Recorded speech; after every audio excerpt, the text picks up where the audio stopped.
Olha só, pessoal. Aqui nós temos a estrutura de cromatóforos, produzindo mudanças de tonalidade de pele, de cores, de visual. Os raios solares, eles atingem essas estruturas, refletem, e a reflexão desses raios solares vai variar, a cor que eles refletem vai variar de acordo com as mudanças no sistema. Depende de como os cromatóforos estarão funcionando.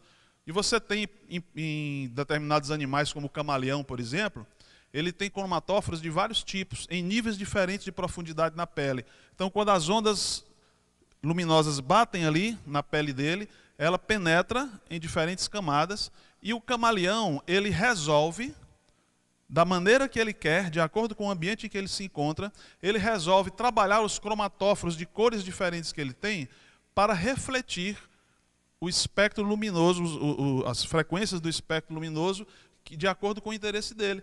Eu quero que reflita agora tais e tais cores e aquelas outras não reflitam. E assim acontece. Por isso a pele dele muda muito facilmente de cor e rapidamente. Já pensou isso acontecendo?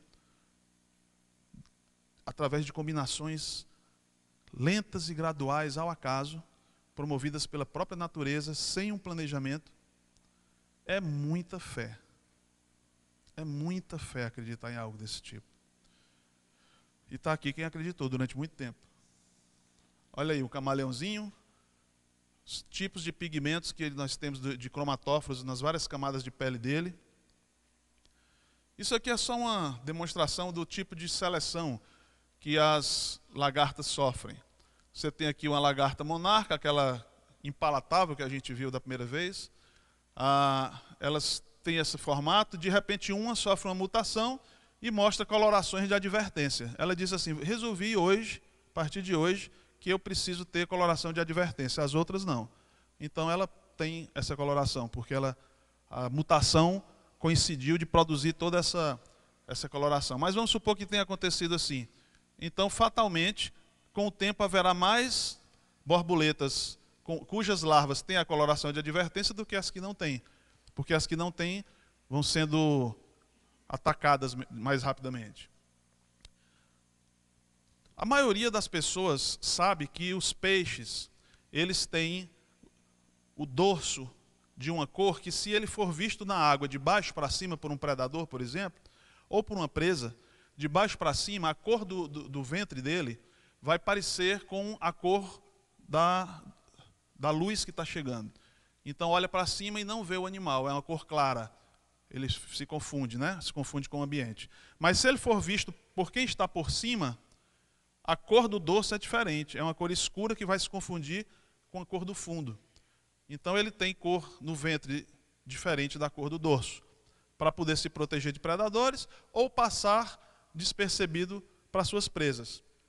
E essa definição de qual parte fica mais escura ou mais clara é um extremamente complexo sistema que envolve o olho, a posição da retina, toda a estrutura do olho, do sistema nervoso e dos cromatóforos, tudo aquilo que eu já expliquei que estão integrados. Da maneira como a luz solar bate e reflete no olho, a maneira como o olho recebe essa luz vai dizer para o animal que tipo de cor ele deve ter no dorso ou no ventre. Se a retina inverter, ele muda. Olha só. Está vendo a cor como está aqui? Inverteu a retina. Inverte o sinal. Ó. A face dorsal fica clara, a face ventral fica escura. Aqui, a face dorsal fica escura, a face ventral fica clara. O sistema para permitir essa mudança extremamente simples. Veja que isso não é algo como as lulas fazem os polvos. É muito mais simples, é só mudança de tom do dorso para o ventre. Mas essa estrutura já é de extrema complexidade. Ela teria que ter surgido no animal para funcionar, teria que ter surgido de uma vez, muito rapidamente. Tudo junto. Quais são as explicações evolutivas para o mimetismo e a camuflagem? Eu não vou me estender nisso, porque não é o nosso objetivo aqui, mas só para ter uma ideia. Primeiro, se considera mimetismo e camuflagem como um caso de coevolução. Coevolução é quando dois ou mais organismos evoluem em conjunto, num mesmo ambiente, atingindo benefício de uma das partes ou das duas partes. Então acredita-se que para haver mimetismo e camuflagem é preciso que o organismo mimetizado, ou seja, aquele que é imitado, tenha evoluído paralelamente, os processos de mudança tenham acontecido junto com os processos de mudança do organismo mimético, que imita. Acredita-se que as mutações são a base da evolução, então as adaptações desses organismos teriam que ter acontecido a partir de mutações que vão surgindo por acaso, por causa das mudanças ambientais, e esse acaso é tão bom, sem um planejador, mas ele é tão bom, tão benéfico, que, por coincidência, aquele organismo tem uma vantagem. Então ele preserva aquela mutação. Mas aquela mutação não serve de nada, porque ela não é capaz de produzir todo esse sistema. Então o organismo diz, puxa, essa mutação não serviu ainda, vamos esperar mais alguns milhões de anos. Aí tem outra mutação. E por acaso, de novo, porque o acaso é muito bom, deu certo, a mutação é benéfica. Mas ainda não é benéfica, ela só vai ser benéfica daqui a alguns milhões de anos, quando todas as outras tiverem se acumulado. Então o organismo espera. Enquanto isso, ele tem que se virar para sobreviver sem essas vantagens.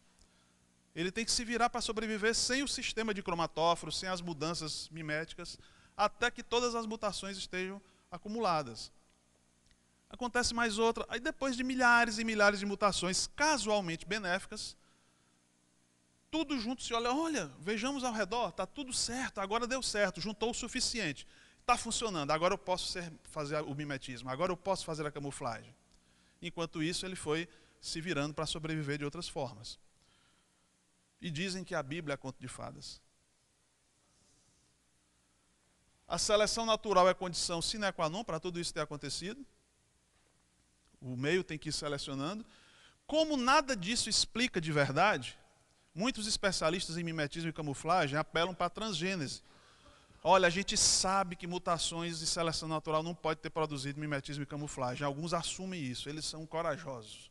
E eles dizem isso. Então só tem um jeito.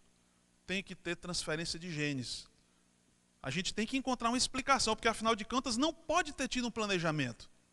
Então eu tenho que encontrar um jeito de adequar a explicação à nossa tese de que não há planejamento. Se eu não aceito essa ideia de planejamento, eu tenho que acolchambrar as coisas para que elas deem certo no nosso paradigma. Então eu invento que houve transgênese. Assim eu consigo explicar como. Aqueles organismos que já têm determinada característica, eles transferiram seus genes para o organismo que não tinha ainda. Pronto, está resolvido. Não é legal? Está resolvido, gente. O Eberlin não tem certas características do Ricardo, ele não gosta de escrever muito, eu gosto. Aí o que é que eu faço? Para o Eberlin se tornar como eu preciso de mais gente que escreva muito, que tenha paciência com meus e-mails. Então o que é que eu faço? Eberlin, vem cá. Transmissão telepática de genes. Altera o comportamento do Eberlin. Imagina aí.